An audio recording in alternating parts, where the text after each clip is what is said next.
ମୁଁ ଆପଣମାନଙ୍କୁ ଆଜି କହିବି ଚର୍ମ ରୋଗରେ କେଉଁ କେଉଁ ଘରୋଇ ଉପଚାର ଅଛି। ପ୍ରଥମେ ଆସିଲା କୁଣ୍ଡିଆ।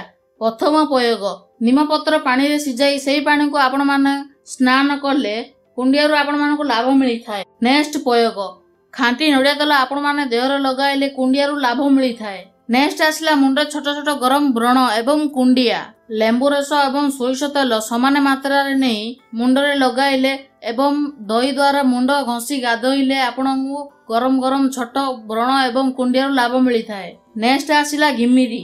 ପ୍ରଥମ ପ୍ରୟୋଗ, ଲେମ୍ବୁ ରସ ଏବଂ ଆମ୍ବ ଟାଙ୍କୁରେ ଥିବା ବୀଜକୁ ଚୂନ କରି ଅଳ୍ପ ପାଣି ଦେଇ ବାଟି ଶରୀରରେ ଲଗାଇଲେ ଘିମିରି ଦୂର ହୋଇଥାଏ। ଦ୍ୱିତୀୟ ପ୍ରୟୋଗ, ସାଙ୍ଗମାନେ ଆପଣ ଜାଣିଥିବେ ଖରାଦିନେ ପ୍ରାୟତଃ ପିଠିରେ ଘିମିରି ହୋଇଥାଏ।